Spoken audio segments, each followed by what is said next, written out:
안녕하세요.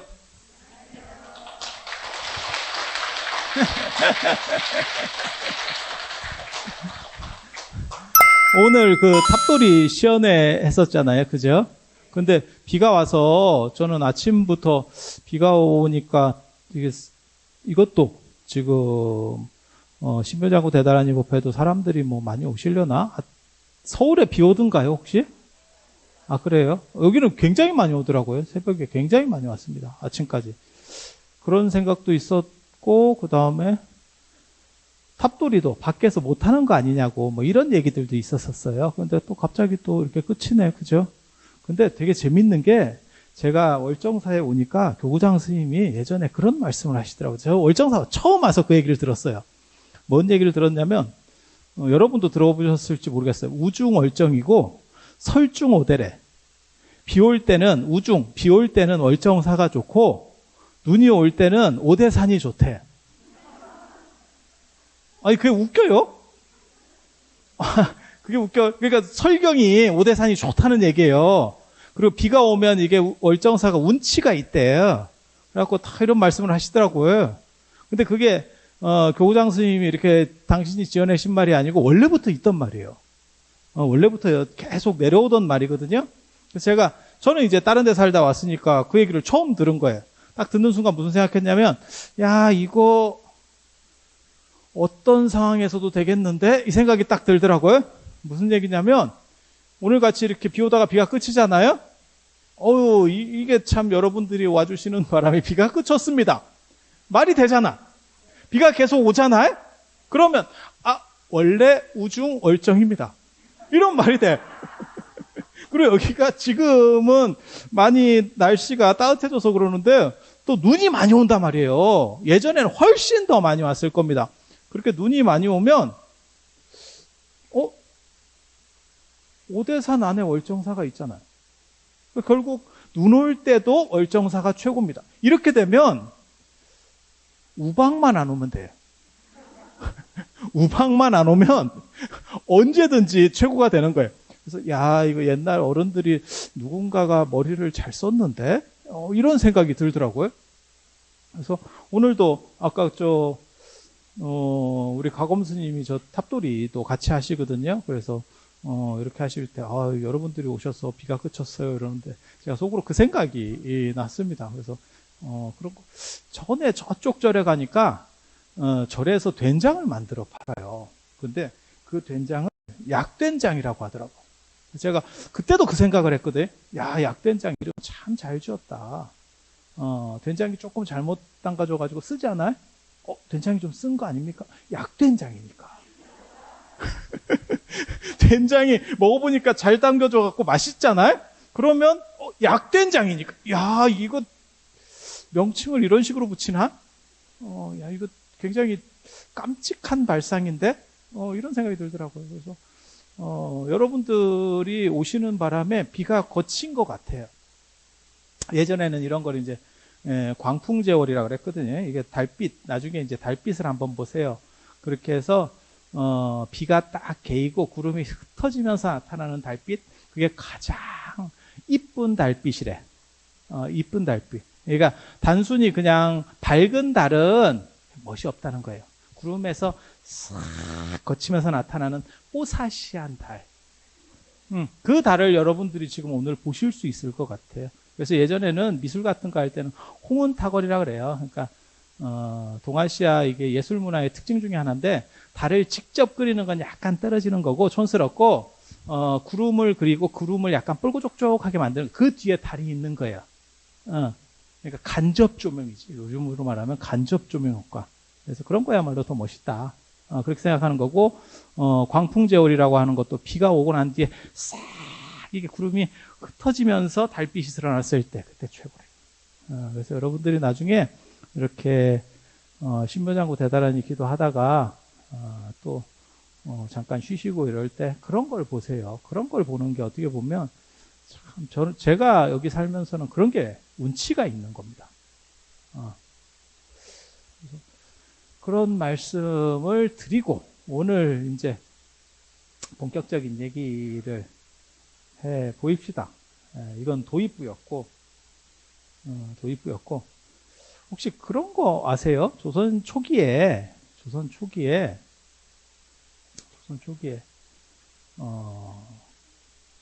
수륙제 같은 걸 하면, 세종 때나 뭐 이런 때 그런 기록들을 보면, 스님들이 수천 명이 모이고, 어떤 때는 뭐 10,000명도 훨씬 넘게 모여요. 조선 초기에 숭유 억부일 정책이 있어도 그게 하루아침에 바뀌지 않거든요. 여러분도 마찬가지잖아요. 유교가 지금 1910년에 조선이 날아갔거든요. 한일 합방으로 해가지고 이제 조선이 날아갔고, 그리고 나서 지금 100년도 더 지났잖아요. 110년 정도 지났는데, 그래도 우리 사회 문화 속에서 가장 영향력을 발휘하는 게 유교적 관습이에요. 유교적 관습. 아직까지는. 그래서 지금 같은 현대사회 이렇게 빠르게 변화하는 사회 속에서도 100년이 돼도 물이 다 안 빠집니다. 그런데 예전 같으면 그게 한 200년 갑니다. 한 200년 정도 가야 그 물이 다 빠져요. 그러니까 국가에서 뭐 시책이 바뀌었어요. 안 바꿔요. 사람들이 안 바꿔. 이제 그렇게 가는데, 제가 보기에는 문화적으로 가장 최근에 놀랄만하게 빨리 바뀐 거는 매장에서 화장으로 바뀌는 거. 그거는 엄청나게 빨리 바뀌었어요. 다른 것들은 사실은 그렇게, 특히 이 장묘 문화는 그렇게 빨리 안 바뀝니다. 원래. 그런데 그거하고 애 많이 낳는 거. 그때만 하더라도 힘줘서 애를 낳는데 지금은 나라가 없어진대잖아요. 이게 민족이 나라는 안 없어지겠지. 민족이 없어진대요. 뭐 이런 얘기까지 나올 정도니까. 그래서, 국가 시책을 너무 국민들이 잘 따라서, 이게 참 굉장히 재밌죠. 그런데 임진왜란 때 보면 스님들이 진짜 잘 싸웁니다. 스님들이 최고로 잘 싸웁니다. 왜 잘 싸우는지 아세요? 2가지 이유 때문에 그래요. 2가지 이유 때문에. 의병보다도 승군이 훨씬 잘 싸우는데, 그건 뭐 2가지 이유. 하나는 처자식이 없다는 거. 그게 죽기 살기로 싸울 때 훨씬 유리합니다. 내가 처자식이 있고 뭐게 살려야 되고 이러면 사람이 용감하지 않습니다. 직장도 마찬가지, 직장 생활할 때도 마찬가지예요. 확 때려치고 싶어도. 그래서 예전에 그 컨디션 선전에 있었잖아요. 사표를 날려라. 내일 아침까지만. 그리고 이제 먹고 컨디션 마시고 다시 출근해라. 이렇게 하는 거잖아요. 그게 왜 그러냐면 자기 혼자 몸이 아니니까. 만약에 근데 혼자 몸이면 어떨 것 같습니까? 그냥 진짜 수틀리면 때려치겠지. 실제로 절에 살아보면 스님들이 그렇게 해서 가는 경우들이 많습니다. 어느 순간 실종, 갑자기 사라졌어. 짐 빼서 갔어. 저 같은 경우는 운전면허가 없어요. 그래서 짐 같은 걸 빼려면 택배를 써야 되거든. 그래서 이게 또 좋은 박스는 살살 모아놔야 돼요. 그리고 저는 언제나, 제가 사실 여기서 교구장 스님 다음으로 오래 지금 살고 있거든요. 다른 스님들은 좀 왔다 갔다 했어요. 근데 저는 계속 꾸준히, 물론 저는 살면서 왔다 갔다 하기 때문에 뭐 그렇게 하는데, 아무튼 그렇게 있으면서 무슨 생각을 하냐면, 나는 언제든지 갈 수 있어, 이런 생각을 저는 잘 합니다. 그래서 박스를 하나씩 이렇게 주워다 놨어요. 방 앞에다가. 난 여차하면 간다, 이렇게. 아니 그거 갑자기 갈락하는데 박스가 없어서 못 가겠네, 이러면 좀 그렇잖아요. 그래서 이렇게 해서 한 10개를 주워다 놨어. 근데 학교를 갔다 오니까 어느 날 박스를 누가 훔쳐갔더라고요. 아니 그게 진짜 후원에 가면 박스가 많은데, 이런 큰 절은 과일 박스 같은 게 많이 나와요. 아니 그거 자기가 갖다 쓰면 되지, 내가 깨끗한 거 주워다 놨는데 내 거를 훔쳐가노. 나 그랬다고. 이게 도대체 무슨 일이래. 이게 돈이 되는 것도 아니고 이걸 뭐하러 갖고 가지? 나 몰랐어요, 왜 없어졌는지. 일주일 뒤에 알았잖아. 내 옆방 스님 갔습니다. 옆방 스님이 갈 때 그 박스에 싸간 거야. 싸간 거야. 그게 가능한 얘기예요. 그래서 왜냐면 혼자 사니까. 그래서 제가 스님들 교육할 때는 그런 얘기 하거든요. 절대 편지 쓰고는 가지 마라. 그리고 낮에 가도 안 잡는다. 밤에 가지 마라. 꼭 이렇게 밤에 편지 써놓고 가는 스님들이 있어요. 뭐 이렇게 뭐 잘하려고 했는데 뭐 어쩌고저쩌고 구구절들이 써. 나중에 올 때 쪽팔리다. 그리고 우리 같은 사람 사진 찍어 놓는다. 내가 죽을 때까지 놀려 먹을 거다. 편지라는 게 굉장히 재밌거든요. 쓸 때는 모르는데 며칠 지나고 나면 되게 쪽팔려요. 모든 편지의 특징이 그래요. 그래서 편지는 며칠 있다가 보내면 못 보내는 거예요. 그냥 막 할 때 바로 보내면 모르는데 이게 쉽지가 않다고. 스님들이 그런 부분들이 있어요. 그러니까 상대적으로 용감하겠죠. 아니 그렇지 않아요? 그리고 이건 남성 집단이잖아요. 남성 집단이잖아요. 그러니까 뭐 군대랑 비슷한 거고 그러니까 훨씬 더 용감할 수 있는 구조가 있고 죽어서 갈 수 있는 구조가 있어요. 스님들은 죽어서 뭐 윤회를 한다거나 극락에 간다거나 이런 생각을 하고 있는 거예요.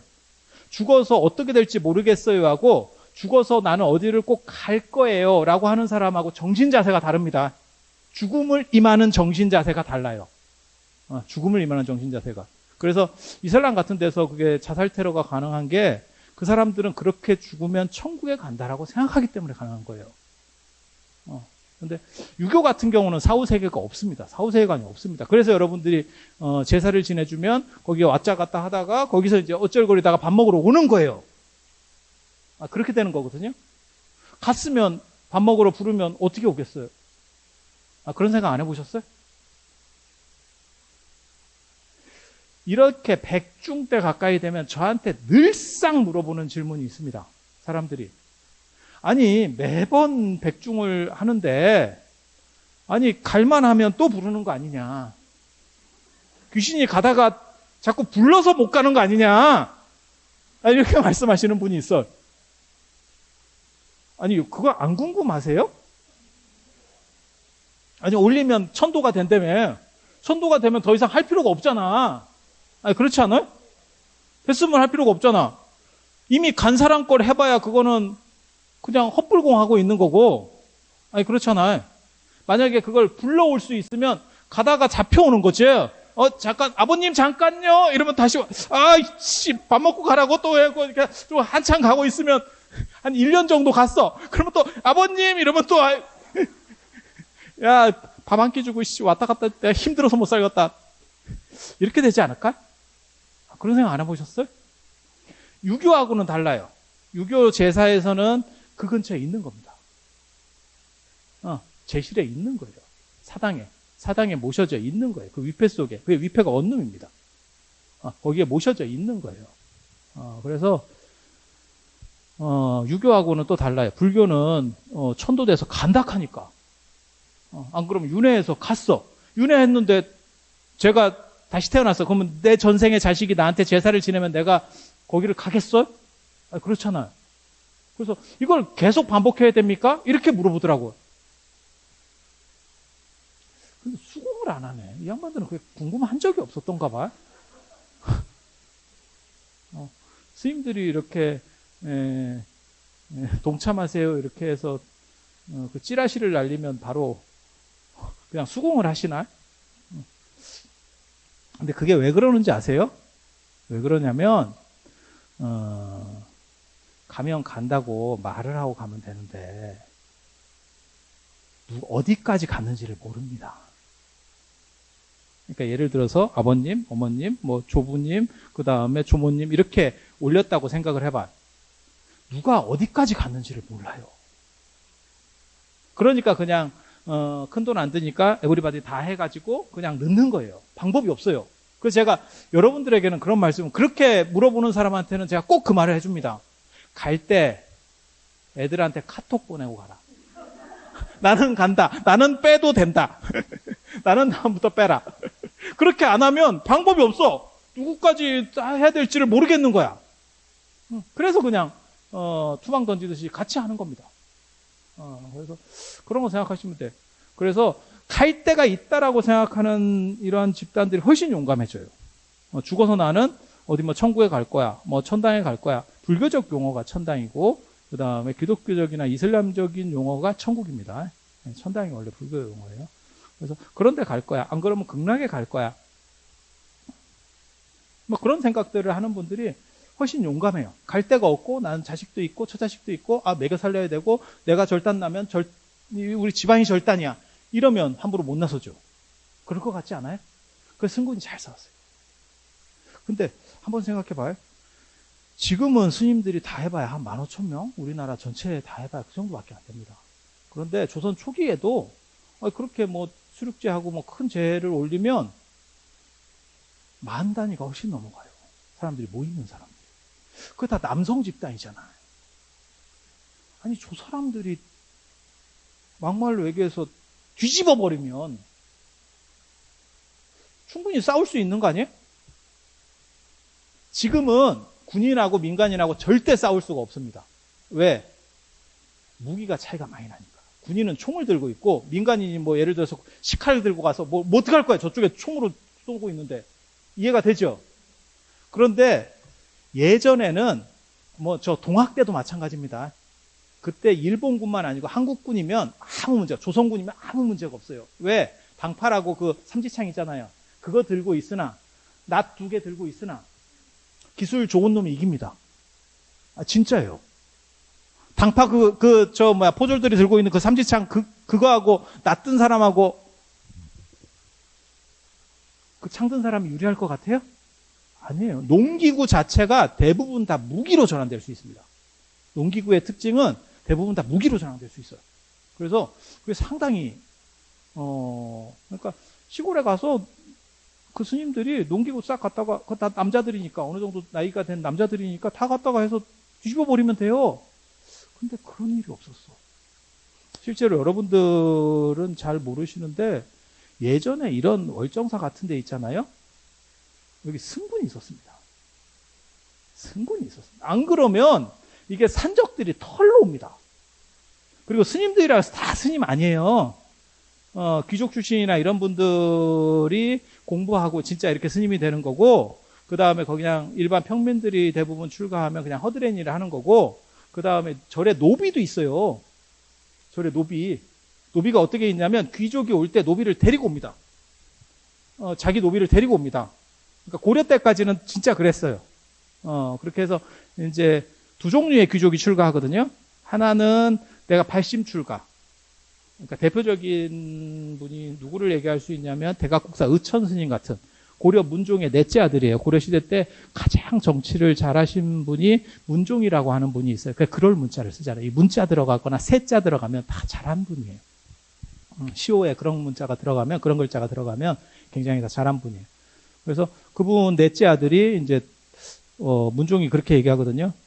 우리 집에 아들이 넷인데 누가 한 명은 출가해야 되는 거 아니겠어? 이런 얘기를 합니다. 그랬더니 나이도 어린데 아버지 제가 하겠습니다. 그래서 출가해요.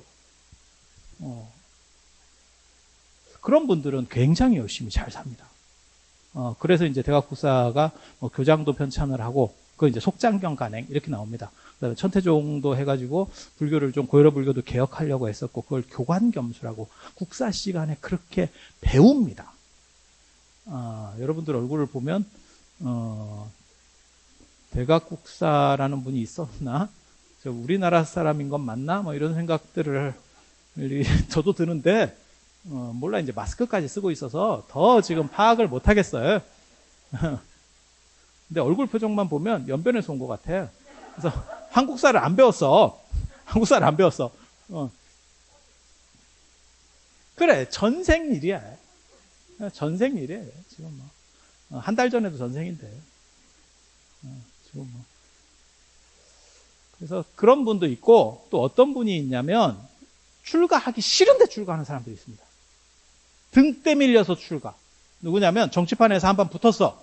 그러니까 내가 이제 이번에 내가 하는 거 아니야? 다음은 내가 하는 거 아니야? 이런 식으로 생각을 하고 있었다가 저쪽에 밀리는 거예요. 근데 고려 때까지는 어떤 룰이 있냐면 그렇게 밀렸을 때 버티면 죽는 겁니다. 버티면 죽어요. 그런데 그럴 때 살고 싶으면 출가해버리면 돼요. 이해가 됩니까? 출가하면 그 사람은 이쪽 관계에서는 더 이상 이제 끊어졌다라고 생각하고 그 사람 죽이지 않아요. 죽이지 않아. 조선시대 때는 그런 룰이 없었기 때문에 서로 죽자고 죽이는 겁니다. 죽일 수밖에 없는 구조가 되고, 그래서 이제 문화가 떨어지는 거예요. 왜냐하면 대부분 그런 경쟁하는 분들이 대부분 지식인들이기 때문에 절에 들어가서 이제 2종류로 살아요. 그런 분들은 내가 출가하고 싶어서 출가한 게 아닌데 2종류로 살아. 그냥 공부를 좋아하는 사람은 다른 쪽에 공부를 해. 아니면 내가 패했다는 걸 인정을 못 해가지고 계속 이상하게 삽니다. 좀 이상하게 삽니다. 절에다가 좀 이렇게 따로 별실 같은 거 만들어 놓고 좀 이상하게 삽니다. 그렇게. 예, 그런 룰들이 다 있어요. 그리고 그런 사람들 다 출가할 때는 종들을 무진장 데리고 옵니다. 그래서 같이 이렇게 사는 게 아니에요. 스님들하고 같이 사는 게 아니에요. 그리고 그런 종들이나 이런 분들 안 그러면 그냥 평민들 출신 중에서 절 수호대가 있습니다. 산사는 그게 반드시 있어야 돼요. 왜 그러냐면 산적들이 털러 오면 대책이 안 서기 때문에 그런 분들 다 있어요. 여기만 그런 게 아니고 우리나라만 그런 게 아니고 일본도 그렇고 다 그래요. 일본에 그거 아세요? 혹시 일본에 비해산이라고 가보셨어요? 비해산 연력사? 아, 맞다. 여러분들은 월정사 외에는 가보는 데가 없지. 그 절이 예전에 오다 노부나가라고 들어보셨어요? 일본의 도요토미 히데요시 선생. 예, 그 유명한 예가 있어요. 울지 않는 새가 있다. 어떻게 하겠느냐? 이랬더니 도요토미 히데요시는 잘 이렇게 어르고 달래가지고 울게 하겠다. 그 다음에 도쿠가와 이에야스는 울 때까지 기다리겠다. 이게 이제 사람 성격 나오는 거거든. 이 사람은 굉장히 이제 진득하게 참는 거지. 끝까지 해가지고 내 뜻대로 될 때까지 내가 기다리겠다. 이런 성격이고, 도쿠가와 이에야스, 도요토미 히데요시 같은 경우는 어떻게 해서든지 다다닥 해가지고 내 뜻대로 네가 움직일 수 있게 만들겠다. 울도록 하겠다. 그리고 오다 노부나가 같은 경우는 목을 돌려버리겠다. 내 뜻대로 안 되면 그냥 죽이겠다. 이런 쪽이에요. 그래서 그 유명한 얘기들이거든요. 근데 이 오다 노부나가가 이렇게 이제 전국 시대를 통일하는 거의 그 도요토미 히데요시가 이제 점을 찍는 거고 그 사람은 거의 다 통일합니다. 그때 그 비해산파 거기가 천태종입니다. 일본의 천태종. 그러니까 이런 오대산 같이 이렇게 있어요. 그 비해산이 반란을 일으킵니다. 그러니까 오다 노부나가를 공격합니다. 그렇게 해서 어떻게 됐을 것 같아요? 전면전이 붙습니다. 비해산이 초토화됐습니다. 결국은 안 건드릴 사람을 건드렸어. 그래서 아무튼 뭐 절단이 났는데 뭘 얘기하려고 하는 거냐면 예전에 다 그렇게 승군들도 있었다. 그 얘기를 하는 거예요. 없으면 유지가 안 돼요. 그래서 그런 게 고려 때까지 다 있고 그 다음에 예전에 고려 시대 때 보면 항마군 이렇게 해가지고 실제로 뭐 홍건적이 침입해 오고 이러면 군사를 냅니다. 절에서. 그리고 아주 잘 싸웠다. 이런 게 고려도경 이런 데 다 나옵니다. 고려사에도 나오고. 근데 조선이 이렇게 될 때는 너무 절들이 힘을 못 쓰고 한꺼번에 무너지죠. 그런 생각 안 해보셨어요? 아니, 한번 버텨보고, 한번 뒤집어보고 하는 거 아니에요? 어차피 그냥 좋게 갈 것 같으면 하지만 저 사람이 죽이자고 나오면 한번 싸워보고 가는 거 아니에요? 아니, 그렇잖아요? 싸워보고 그 비해산처럼 오다 노부나가 못 이기겠어. 그러면 어쩔 수 없는 거고 손가락 빨다가 그렇게 되는 거나 한번 싸워보고 그렇게 되는 거나 똑같잖아요. 근데 고려에서 조선으로 바뀔 때는 단 한 번도 이 승려들이 전쟁을 제대로 한 적이 없어요. 죽이겠다고 저쪽에서 나오는데 그게 왜 그럴까? 왜 그랬을까? 세력도 엄청나게 크고 그 다음에 돈도 많고 그 당시에 절에 엄청나게 돈이 많았었거든. 그리고 승려들도 엄청 많고 군대도 있었고 왜 그랬을까? 거기에 아주 기가 막힌 사연이 있습니다. 티베트 라마 불교가 있어요. 지금 티베트 불교 아세요?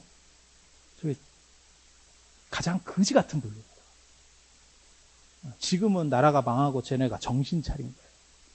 저기는 티베트의 샤머니즘, 무속 이런 게 이제 벤교라고 원래 있었는데 의식으로 하는 무속이에요. 그것과 합쳐져 가지고 이상한 주술적이고 쟤네는 결혼도 하고 대처 육식을 다 해요.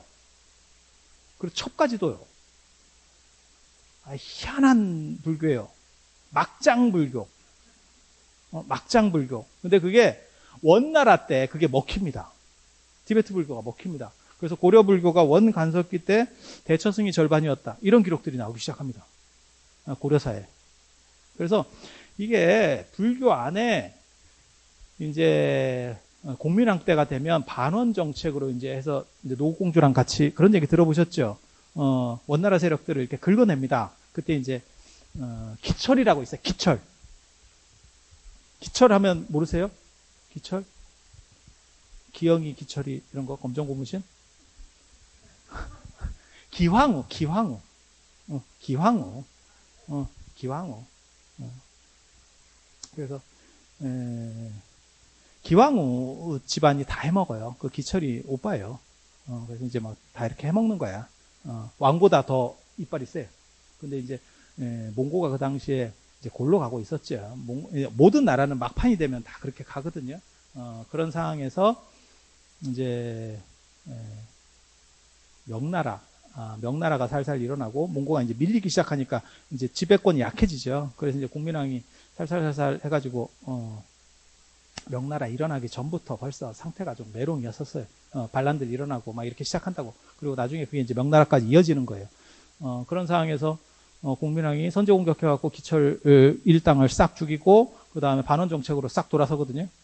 그리고 나서 이제 나중에 몽골을 명나라가 쫓아낼 때 우리가 뭐 하냐면 그때 하는 게 뭐냐면 우왕 때 이제 요동 쪽에 땅을 넓혀야겠다 이렇게 해서 싹 가다가 이성계가 위화도 해군하는 바람에 조졌거든요. 그게 역사에서 어떻게 보면 마지막으로 우리가 만주를 먹을 수 있었던 마지막 기회라고 보시면 돼요.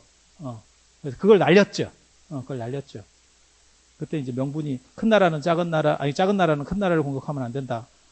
그 다음에 무슨 뭐 이런 대도 않는 얘기들을 했죠. 뭐 활이 늘어난다는 둥, 뭐 농번기 때는 안 된다는 둥, 뭐 비 올 때는 비 와서 안 된다는 둥. 야씨 그러면 겨울에는 안 되고 여름에 안 되고 뭐 더우면 안 되고 비 오면 안 되고 뭐 언제 전쟁하냐? 그래서 그런 식 이제 이유들을 대고 끝난 거죠. 끝난 거죠. 그렇게 해서 반원 정책을 펼 때 불교 안에서도 개혁이 일어납니다. 기록이 잘 없는. 그게 그 라마 불교를 청소하는 일이에요. 아주 거지 같았다고 그것들이. 아주 거지 같았다고. 최근에도 그런 비슷한 일이 있었어요. 일본이 우리를 일제 강점기가 있었잖아요. 그때 일본은 다 대처승 불교예요. 그래서 본사주지까지도 다 대처승이었었습니다. 본사주지까지도. 이 하남 스님이 대단하신 게 그 당시에는 그래도 본사주지가 대처승이라도 일말의 양심이 있었어. 티베트하고 똑같아. 티베트도 거의 다 대처승이거든요. 그런데 걔네도 무슨 양심이 있냐면 그래도 달라이라마는 비구승 중에서 뽑는다가 있어. 이해가 됩니까? 상징이기 때문에. 일제강점기 때도 마찬가지예요. 우리가 대처승이라도 그래도 종정은 비구승 중에서 뽑는다.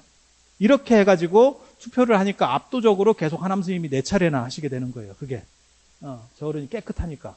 그러니까 장신들도 이제 부끄러운 걸 아는 거지. 내가 이렇게 살아도 이것은 스님으로서 사는 것으로서 정당한 것은 아니야. 이렇게. 이해가 되시죠? 근데 고려 말에는 진짜 심했어요. 일제강점기하고는 비교도 안 돼. 한 100년 정도로 우리가 그렇게 된 상황이니까. 일제강점기가 100년 됐다고 생각해봐. 그렇게, 양심도 없어지는 거예요. 이제 나중에는 그게 당연시 되는 거예요. 그래서 그거를 정리한 분들이 있어요. 그걸 정리한 분들이. 그걸 여말삼사라고 합니다. 그게 태고보우, 나홍해근, 그 다음에 백운경안. 이 세 분. 그리고 이 절하고 관계되는 거는 나홍해근 스님. 그래서 지금 나홍대가 북대에 가면 있어요. 나홍대가 우리나라에 남북한 합쳐가지고 총 9군데인가 있습니다. 그 중에서 대부분은 다 북한에 있고 6군데인가는 5군데가 북한에 있고 한 군데는 어딘지 정확하게 모르고 그 다음에 3군데가 남한에 있는데 그 중에서 확인되는 나홍대는 여기밖에 없습니다. 신륵사하고 용문사는 어딘지 자리를 몰라요. 여기밖에 없어. 네. 그렇게 해서 여기가 이제 굉장히 중요한 절인데 여기 북대 쪽도 굉장히 중요해요. 그래서 그런 거 갖고 전에 세미나도 했었어요. 북대 주지 스님이 이렇게 마음을 내셔가지고 세미나도 했었어요. 근데 그때 이제 불교는 그쪽으로 힘을 다 빼는 바람에 그러니까 안에 거 정리해야 될 게 너무 많은 거야. 이 상태가 메롱인 사람들을 어떻게 다 그래서 그거를 소수 가지고 정리를 하다 보니까 거기서 이렇게 영웅들이 많이 나왔어도 힘이 빠지는 거예요. 힘이 빠지는 거예요. 그러다가 이제 유교한테 신진 사대부들한테 당하는 거예요. 안에 안에 쪽에 워낙 벌레들이 많으니까 그거 잡다가 밖에서 들어오는 적한테 이제 한 칼에 가는 거죠. 불교가 결국은 소수인 신진 사대부들한테 당합니다. 당하게 되는 거예요. 그래서 그런 상황 속에서 사찰이 다 무너져요. 태종 때, 태종 이방원이잖아요. 이방원이 불교 싫어합니다. 불교 싫어합니다. 실록에 그렇게 나와요. 실록에 뭐라고 나오냐면 무학대사 같은 사람은 별 볼 일 없고 그 정도는 이방원 눈에 안 차. 저건 별 볼 일 없고 지공스님이나 나홍스님, 지공스님, 나홍스님은 이방원도 인정을 합니다. 그런 대단한 분이 없는데 불교에 무슨 영험함이 있겠느냐 이렇게 공격을 한다고. 나홍스님이 어떻게 보면 최고 영웅이에요. 고려불교의 최고 영웅 중에 한 명. 그러니까 선종에서 두 명을 꼽으라면 진울스님하고 나홍스님이에요. 나중에 여러분들이 기회가 되시면 꼭 북대에 나홍대를 한번 가보세요. 나홍스님이 북대에 한번 사셨고 두 번째는 저 영감사 아세요? 사고 있는데 그쪽에 사셨어요. 그래서 그런 일 속에 휘말려서 결국 이제 불교가 싹 없어지고 태종 이방원 때 뭐가 나오냐면 종파를 다 통합을 시켜서 강제 통합을 시켜서 절을 전국에 242개만 남깁니다. 종파는 11개, 종단은 요즘 말로 하면 종단은 11개를 남기고 절은 242개를 남겨요. 그러니까 싹 없어진 거죠. 싹 없어진 거죠. 그리고 세종 때, 이 세종이라는 사람이 굉장히 재밌는 사람이에요. 세종이 어떻게 보면 전두환 대통령 비슷한 사람입니다. 초반에는 불교 싫어했다가 혹시 12.12라고 아세요? 12.12? 그때 그게 불교 탄압을 했었던 사건이에요. 정확하게 말하면 종교 전체를 공격하려고 했다가 불교 먼저 시작했다가 반발이 심하니까 천주교하고 개신교는 안 했다는 좀 흥미로운 사건인데 아무튼 그러다가 나중에 저 양반이 그러니까 노태우 대통령은 불교 쪽이었었고 저분은 종교 자체를 별로 안 좋아하는 그런 쪽이라고 보시면 돼요. 그래서 그랬다가 나중에 이제 끈떨어지고는 다시 뭐 백담사에 가 있고 또 뭐 그랬었죠. 그래서 급전직하러 바뀌거든요. 그런데 세종도 비슷합니다. 초반에는 불교를 굉장히 싫어합니다. 그래서 자기 아버지인 이방원이 242사 남긴 거를 37사로 줄입니다. 저를. 그나마 더 그걸 몇 개 안 남겨 37개. 전국에 37개. 진짜 몇 개 안 되는 거예요. 그리고 종단도 2개밖에 안 남겼어요. 그러니까 선종과 교종. 이렇게 딱 2개. 선교 양종에 그 다음에 37개. 뭐 끝났죠. 그런데 이게 인생이라는 게 참 묘하다. 젊었을 때는 그렇게 살았지만 나중에 나이를 들면 사람의 생각이 좀 달라집니다. 자기가 힘있고 막 이럴 때는 내가 잘나서 다 잘한 것 같아요. 그런데 조금 이제 나이가 들고 이제 살 날보다 죽을 날이 더 가깝고 이렇게 되면 생각이 약간씩 달라집니다. 그러면서 이 양반이 이제 불교로 살살살 가기 시작하거든요. 그래서 처음에는 내불당, 그러니까는 왕실 사찰을 없애요. 그러고 나서 나중에 그 내불당을 복구하죠. 뭐 신하들이 난리를 치는데도 그걸 또 다시 복구합니다. 그때 이제 소원왕후라고 있어요. 소원왕후라고 들어보셨어요? 소원왕후가 누구냐면 저 누구야? 세조, 그 다음에 저 문종 이런 분들 엄마예요. 엄마예요. 생모. 그래서 굳이 그 엄마가 대단하죠. 왜냐면 문종도 사람이 참 반듯하고 머리가 좋은 사람이라고 나오거든요. 그 다음에 안평대군이 그렇게 또 머리가 좋은 분으로 나오잖아요. 그림도 이렇게 잘 그리고 글씨도 잘 쓰고 그리고 수양대군도 뭐 이렇게 대단한 그래서 소원왕후하고 사이에 팔남이녀입니다. 열심히 했지. 배가 꺼지질 않아요. 밥 안 먹어도 배가 안 고파. 이게 물론 여러분도 그 배는 지금 있는데 여러분 배는 그 배는 아니잖아요. 근데 그 배로 이게 쉬운 거 아닙니다. 예전에 그 유명한 저희 스님들 중에서 되게 재밌는 스님이 있었는데 그 스님이 있었어요. 뭐라고 얘기했냐면 이렇게 축원장을 지금은 이제 축원장을 뭐 어떻게 쓰는지 잘 모르겠는데 전에는 노보살님들이 오시면 스님들이 이렇게 앉아서 써줬어요. 이렇게 쭉 불러줘.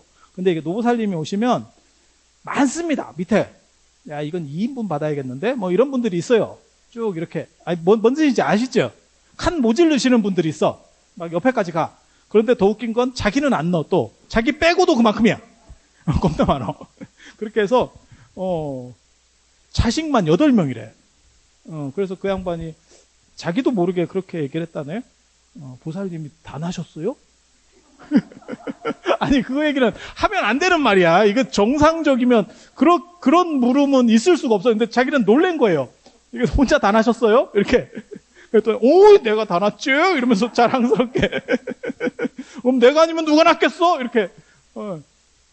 지금은 뭐 8 낳다 하면 좀 대단한 일이죠. 대단한 일. 아니, 그런데 그 집이 그렇게 사이가 좋아요. 그 소원왕후하고 세종대왕이 사이가 그게 참 그렇게 되기가 어려운데, 왕들이. 그런 비슷한 일화가 저쪽에도 있습니다. 저 이슬람에도 가면, 인도에 가면, 인도에서 제일 유명한 건물이 뭔지 아세요? 중국 하면 만리장성, 인도 하면 타지마할입니다. 건축물로는 그냥 가장 널리 알려져 있는 게. 그래서 그 타지마할 짓는 그 사람 얘기가 기가 막히죠. 거기도 참 기가 막히다. 나 이해를 못 하겠는데. 19년 동안 14을 낳았어요. 19년 동안 14을 낳았어. 쉽지 않지. 그런 정신력이면 나중엔 지구를 덮을 수도 있어. 근데 그 진짜 특이한 경우입니다. 왜냐하면 19년을 황제가 같이 그렇게 한 사람하고 산다는 것도 일반인도 19년 동안 그렇게 금슬좋게 살기가 어려워요. 여러분 살아보셔서 알잖아요. 그렇지 않아요? 너무너무 감동적인가?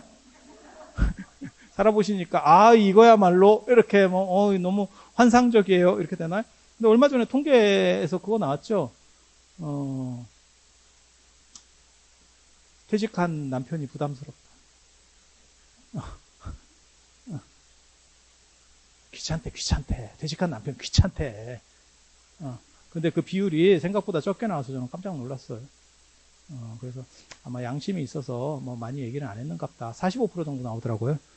제가 보기에는 한 80% 정도 나올 거라고 생각을 했는데, 차마 말을 못한 분들이 있을 거야. 속으로는 여기까지 올라와도, 이걸 내가 말해야 되나, 대답해야 되나, 말아야 되나, 아이씨, 그냥 그렇다고 치자. 이러면서, 마치, 미국 대통령 선거랑 비슷하지.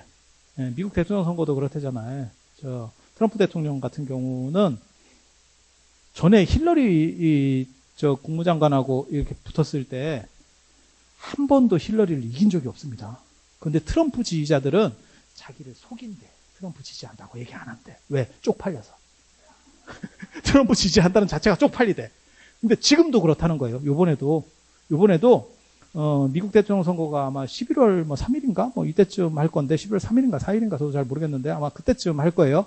근데 트럼프 말고 다른 사람, 그러니까 상대자가 있어야 되잖아요. 대수 선거니까 그 사람을 잘 모른다는 거예요. 그 사람이 바이든입니다.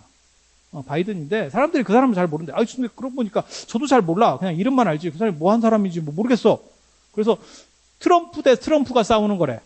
트럼프를 좋아하는 사람은 트럼프를 찍고 트럼프를 싫어하는 사람은 무조건 바이든을 찍는데, 이렇게 해서 싸움이 벌어진대. 이거 희한한 경우지.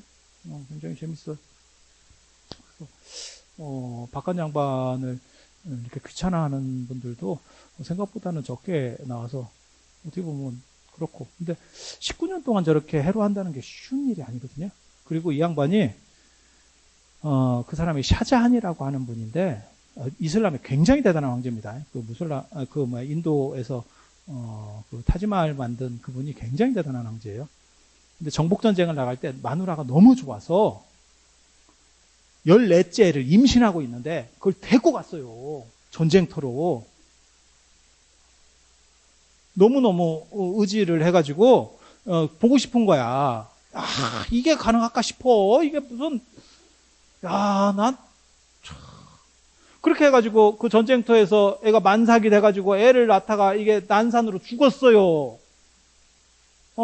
엄마가 죽어버렸어. 그럴 수 있을 것 같잖아요? 그 애 낳는 것도 보통 일, 물론 13번이나 낳기 때문에 이렇게 고속도로 같이 열렸을 수도 있지만, 또 조금 상황이 달랐던가 봐. 그래서 결국 죽었어요.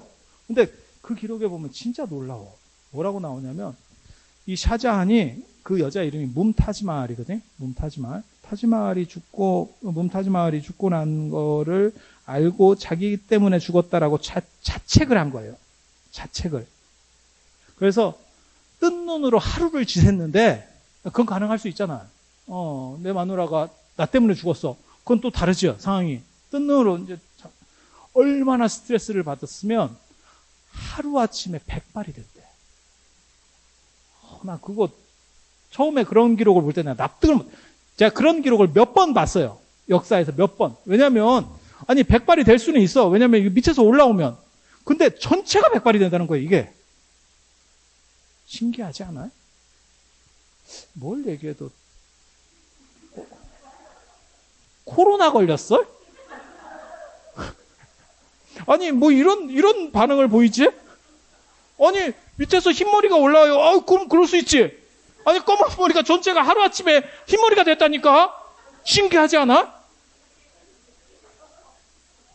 너무 놀라운데? 난 여러분이 더 신기하다. 그 흰머리보다 지금. 그래서 나 그게 가능한가 이랬다니까. 그래서 여러 가지를 찾아보니까 가능해요. 그게 특수한 경우지. 물론 일반적으로 나타나는 경우가 아니고 특수한 경우지. 그런데 그게 가능하다는 거예요.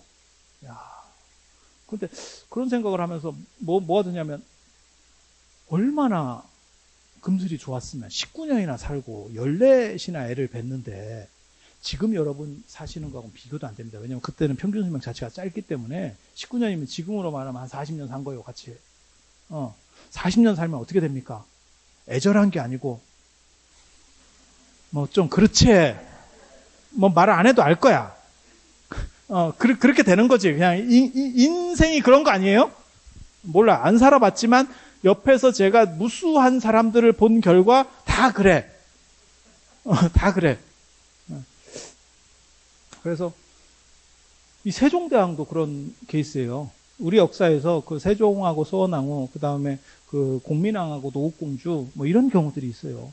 그래서 세종이 소원왕후 보내고 나서 이게 불교로 확 돌아서거든요. 확 돌아서거든요. 그래서 어떤 증세를 보이냐면 그 내불당도 사실은 자기 조상들을 위해서 뭐 이렇게 뭐 조상들을 천도하기 위해서 뭐 이렇게 명분을 붙였지만 사실 소원왕후랑 관계가 된다고 그렇게 했는데 그때 그걸 낙성식을 세종이 막 대신들이 반대하는 걸 막 밀어붙이면서 그때 숭유억부 시절이었고 자기도 그쪽에 가담했다가 지금 자기는 정반대로 하니까 신하들이 막 하는 걸 이제 세종이 그 당시에는 이제 원숙할 때니까 그래서 왕권을 막 밀어붙여서 그걸 결국 성공을 시키거든요. 성공을 시키는데 그때 뭐라고 얘기하냐면 세조 이름이 이유입니다. 이유. 이유한테는 뭘 하라 그랬냐면 자기 아들이 이제 아들한테 향을 네가 올려라. 삼존부를 모셨대. 순금으로 삼존부를 모셨대요. 그래서 가운데 석가모니 부처님 모시고 그 다음에 이쪽에 아미타부 서쪽에 아미타부 부처님, 그 다음에 동쪽에 악사열애. 이걸 이제 삼세불이라고 하는데 그렇게 해서 모셨다는 거예요. 그렇게 모시고 네가 향을 올려라. 260명인가가 참석을 해요. 거기에. 그 행사에 260명이 참석하는데 종친들도 자기 아들 다 온 거죠. 왜냐면 자기 어머니 지금 명복 비는 상황이니까. 그리고 나서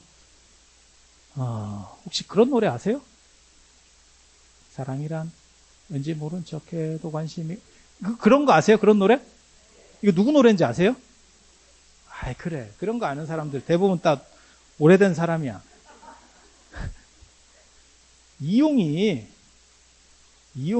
안평대군 이름이에요. 안평대군이 이용이에요. 그래서 안평대군한테는 뭘 했냐면 골룡포 2벌을 올려라. 부처님께 올려라. 이렇게 얘기를 하고 이상한 주문을 합니다. 정성을 들여서 잘하면 부처님이 반드시 감흥이 있을 거다. 어떻게 감흥이 있냐면 불상 앞에 사리가 나올 거래. 이럴 때 사리를 구해보자. 이게 뭐? 굉장히 재밌습니다. 그게 굉장히 재밌어요. 진짜 있는 얘기예요. 그렇게 해서 열심히 기도를 해보래. 너네 어머니 천도를 위해서 열심히 기도를 해보래. 어떻게 됐을 것 같아요? 어떻게 됐을 것 같아요? 그렇게 해서 세조하고 안평대문하고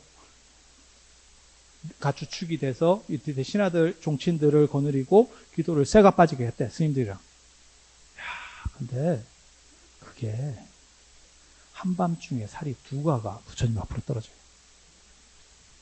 그 김수원의 살이 영기에 나오는 얘기입니다. 그래서 세종이 거기서 찬탄하면서 노래를 지어요. 지금 다 남아 있습니다. 남아 있습니다. 그래서 그게 중국에도 그런 비슷한 일이 있거든요. 중국에도. 원래는 월정사사리 얘기를 해주려고 했는데 월정사사리 얘기 할 수 있을런가 모르겠네. 중국에 오나라 손권 아시죠? 손권이 굉장히 재밌는 분이거든요. 자기가 나라 세우고 거의 자기가 말아먹었어요. 그런 분들이 있어요. 자기가 문 열어놓고 자기가 문 닫어. 이런 분들이 있어. 이게 너무 오래 살아가지고 이제 나타나는 건데, 이 손권이 이렇게 집권 시기에 그때 중국에 불교가 들어온 지가 얼마 안 됐습니다. 그래서 강승회라고 하는 분이 손권한테 찾아가서 불교야말로 대단한 겁니다. 이렇게 약을 팔았어요. 그랬더니 손권이 뭐 웃기고 있네? 이제 이렇게 된 거지. 왜냐면 처음 보는 지금 얘기들을 하고 있으니까 너 뭐요? 이제 이런 반응이 나온 거죠. 그랬더니 그때 강승회가 뭐라고 얘기했냐면, 그거 재밌다.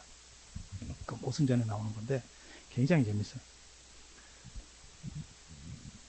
부처님의 살이라고 하는 거는 굉장히 엄한 거기 때문에 기도하면 반드시 감흥이 있습니다. 그러면서 뭐라고 베팅을 했냐면, 내가 기도를 해서 사리를 허공에서 구하겠습니다.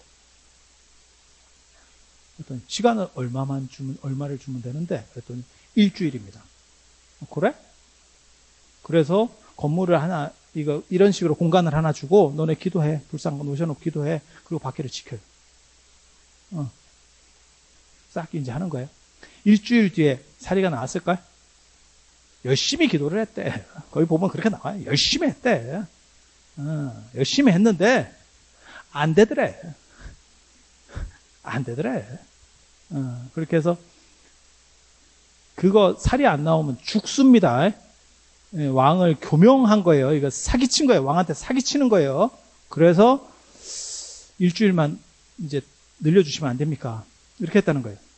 조금 없어 보이지. 조금 없어. 그러고 보면 세조는 대단한 거예요. 세조하고 안평대군은 대단한 거예요. 하루 만에 끝냈어요. 하루 만에. 김수원이 누구냐면 신미대사. 신미가 김수성이거든요. 그래서 김수성 신미 동생이에요. 그렇게 해서 일주일을 열심히 또 기도를 했대요. 나왔을 것 같아? 안 나왔어요. 안 나왔어요. 그랬더니 어떻게 했는지, 이게 쇼부의 제왕이다. 또 일주일만 단락했대요. 싹싹 빌면서 일주일만. 그랬더니 그럼 그래 보든가. 근데 이게 그렇게 가능하겠어? 이제 이렇게 생각을 하는 거죠. 그렇게 해서 일주일 하는데 그 마지막 진짜 날이 바뀌는 직전에 구리구슬 속에 땡그랑 하는 소리가 나대. 그래서 거기 사리 두가가 나온 거예요.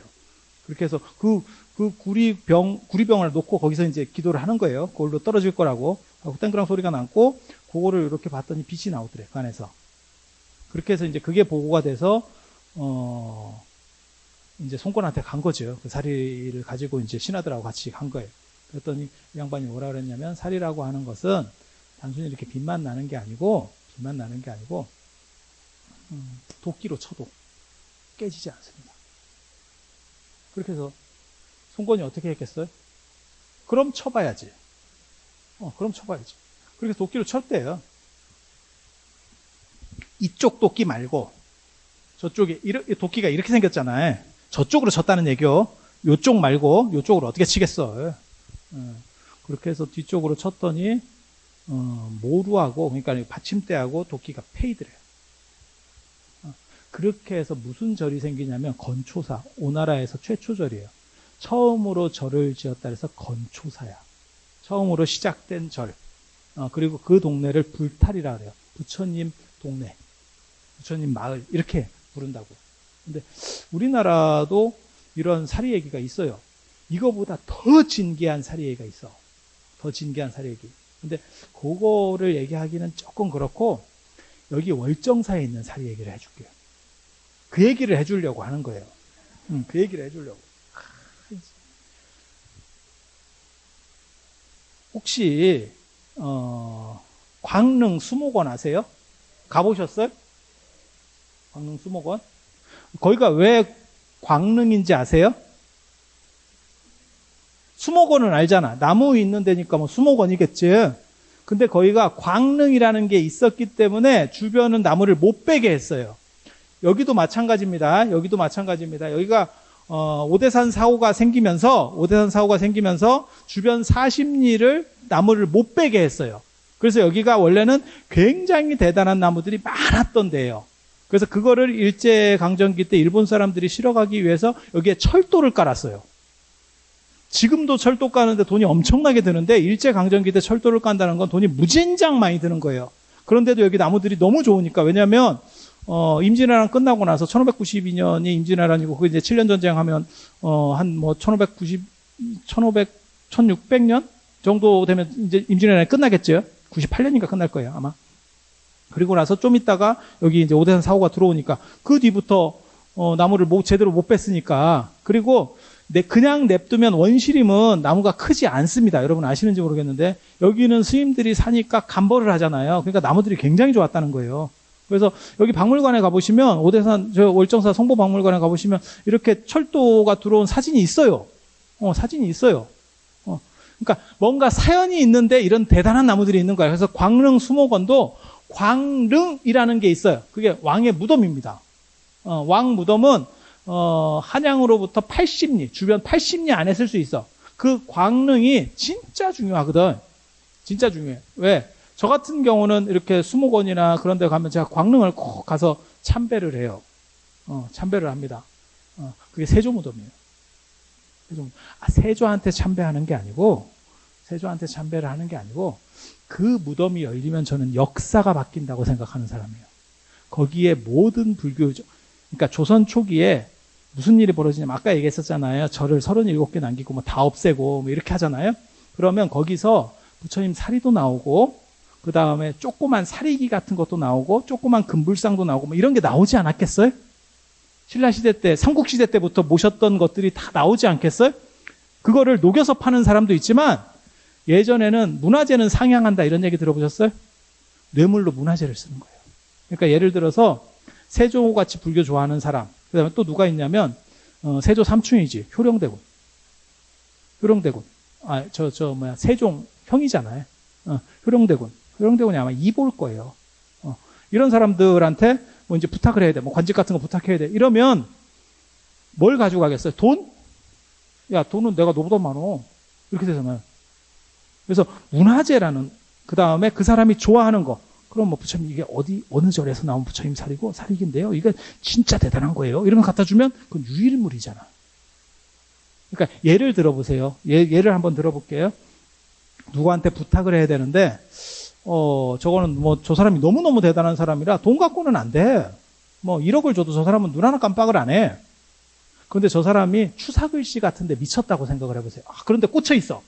그러면 추사글씨를 사는데 1억이 들면 예를 들어서 그 정도면 삽니다. 추사글씨는 그 이하로도 사요.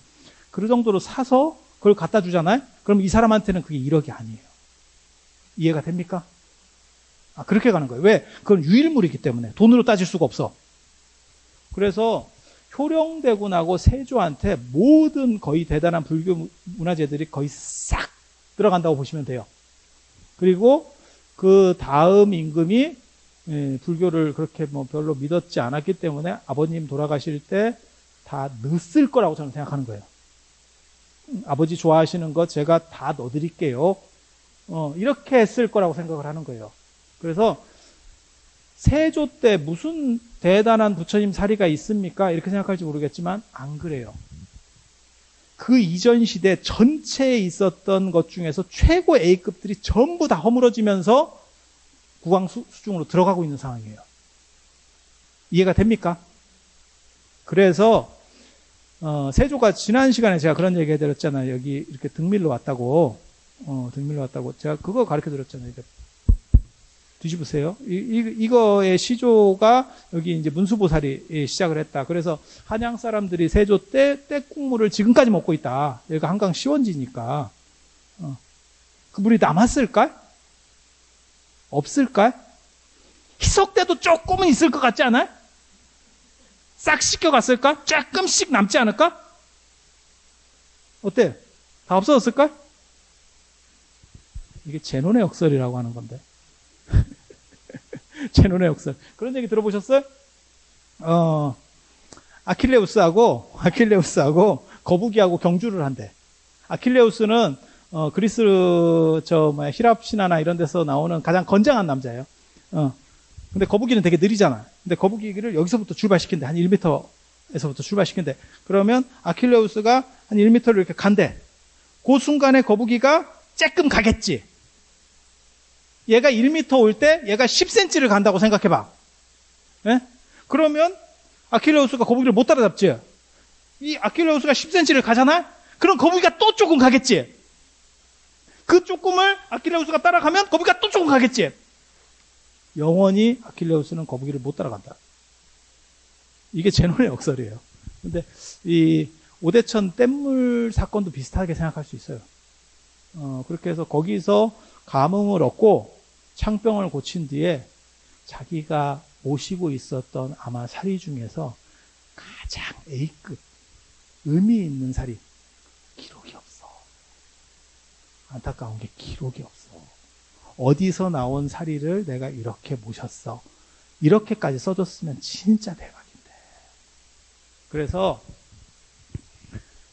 그 사리를 모셔놨던 게 1980 몇 년도인가?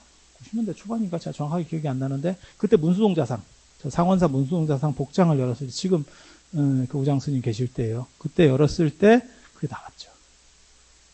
그 사리가 지금 박물관에 모셔져 있어요. 지금 월정사 성보박물관에 모셔져 있어.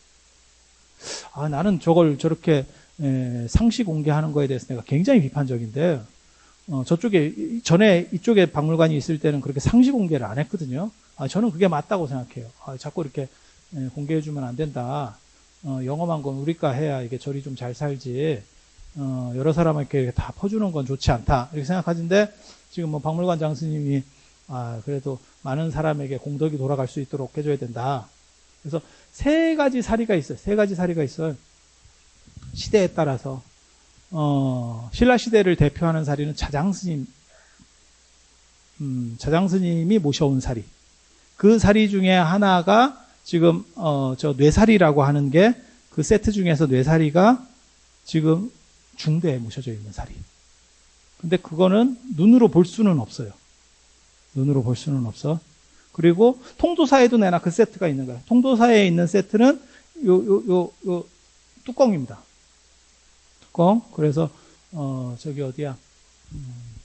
성능이라는 분이 1705년에 통도사를 중수할 때, 그 계단을 중수할 때 그때 무슨 일이 있었냐면 임진왜란이 끝나고 나서 계속 저 남쪽에 있는 통도사에는 사리가 없어 라는 얘기가 되게 많이 있었어요.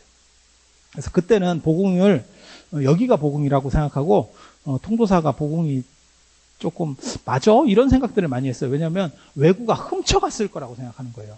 그래서 성능이라고 하는 스님이 도저히 이게 자꾸 아니라고 사람들이 자꾸 말해가지고 미치겠다. 이래서 그걸 수리한다는 명분으로 해가지고 그걸 열었어요. 그랬더니 동의 같은 게 있더라. 이겁니다. 이거.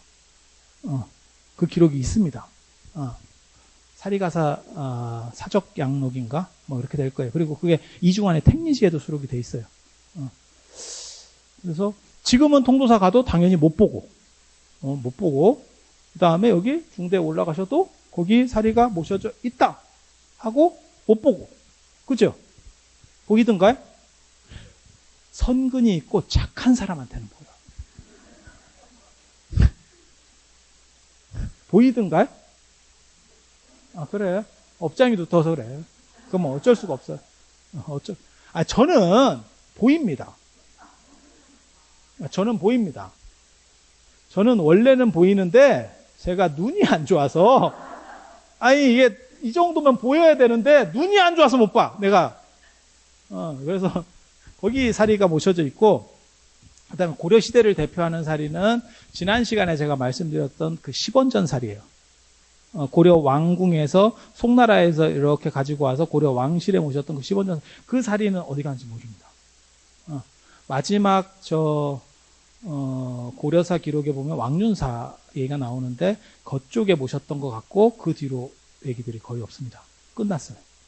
그래서 그거는 어디로 갔는지를 모르겠고 자장스님 세트 중에서 여러분이 보실 수 있는 사리도 있어요. 지금 제가 통도사하고 중대는 못 봅니다 라고 말하지만 보실 수 있는 데가 두 군데 있습니다. 제가 그냥 팁으로 가르쳐 드릴 테니까 여러분들이 가실 일이 있으시면 한번 보세요. 그게 고성 건봉사의 치사리. 고성 건봉사의 치사리. 그거 통도사 세트입니다. 통도사 거기서 나온 겁니다. 그 임진왜란때 옮겨갈 때 거기서 남긴 거예요. 근데 건봉사가 다 이게 38선에 걸려가지고 전쟁 시에 한국전쟁 때 다 파손이 됐지만 아이러니하게도 38선에 묶이는 민통선에 묶이는 바람에 사람 출입이 잘 안 돼서 그게 남은 거예요. 그걸 누가 팔 수가 없었던 거지. 이해가 됩니까? 그래서 그 최근에 나온 거예요. 그래서 그 치사리, 건봉사 치사리, 진주 같아요. 자세히 보면 진주 같아. 진짜 그거 자세히 봤네. 전에 저 부산에 백고자 법회 할 때, 내가 그때 백고자 법회, 백고자 중에 한 명으로 들어갔잖아. 아이, 감동하지 않는데? 뭔 얘기를 해도 감동을 안 하네? 그래서 그때 그 사리가 이운대에서 내려왔었거든요. 그 사리하고 어디 있냐면 전에도 제가 말씀드렸었어요. 불국사 무설전에. 제가 거기다 기도 붙여놓고 왔는데 전에 가가지고 나 기도 붙여놓고 왔어. 천일기도 잘하고 있나 모르겠네. 내가 건봉사에도 기도 하나 붙여놔야 되는데. 그렇게 해서 그 두 군데서 눈으로 볼 수 있고 그 다음에 통도사하고 중대에서는 그냥 이따 카드라만 있고 못 봅니다. 볼 수는 없어요. 볼 수는 없고 물론 저는 볼 수 있는데 제가 이제 눈이 안 좋아서 그런 좀 이제 단점이 있고 그리고 조선시대를 대표하면 제가 보기에는 요 박물관에 모셔져 있는 저 사리입니다. 세과가 아주 투명하게 있어요. 저건 이제 약간 머리 쪽에서 나온 사리입니다. 그래 여러분한테 잠깐 말씀을 드리면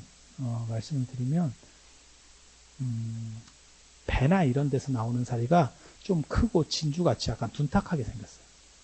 그리고 투명하고 약간 좁쌀같이 작게 나오는 사리들이 약간 머리 쪽에서 나오는 사리입니다. 그런 게 있어요. 그래서 기회가 되시면 저 밑에 박물관에 가셔가지고 꼭 친견을 하시고 그리고 사리를 단순히 보는 게 문제가 아니고 그 에너지를 내가 이렇게 흡수해야 돼요. 흡수. 그래서 경건한 마음을 가지고 그런 얘기가 있어요. 제가 그 얘기 되게 좋아하는데 저 법성계에 보면 의상조사 일승법계도 거기 보면 그거 나오잖아요. 우보익생 만어공 하늘에서 보석이 비처럼 떨어져도 라고 하는 게 있어요. 비 대신에 다이아몬드가 떨어지는 거야. 그래도 사람들은 다 지 그릇만큼 받아간대. 그릇만큼 받아간대. 뭐 종작이면 종작이만큼 받아가는 거고 접시면 접시. 그러니까 접시는 커도 소용이 없어. 이게 좀 암흑해야 돼. 그리고 제일 큰 건 다라 같은 거겠지. 근데 아무리 커서 고무다라 같은 게 있어도 뒤집어지면 꽝이라는 거예요. 그게 내 수용성이에요. 내가 그거를 받아들여서 어떻게 잘해보겠다라고 하는 그 생각이 있어야 돼. 그리고 간절함. 간절함. 그래서 기도할 때 여러분도 마찬가지예요. 지금 아까 제가 그런 얘기 해드렸잖아요. 세조하고 수양대군하고 그 다음에 안평대군 자기 어머니 천도를 위해서 굉장히 간절하게 기도한 거예요. 그랬더니 사리영웅이 있었다. 라는 얘기가 지금 김소은의 사리영웅기에 나오거든요. 그래서 여러분도 오늘 지금 큰 마음을 내서 오셨잖아요. 그래서 그런 간절함을 가지고 기도를 하세요. 제가 내일 새벽에 와서 사리가 나왔는지 한번 볼 겁니다. 제가 한번 지켜보겠어요. 그래서 여러분들이 그렇게 간절한 마음으로 하시고, 뜻하고 원하시는 일을 잘 이룰 수 있도록, 그리고 우리 가검스님이 참 고생을 많이 하세요.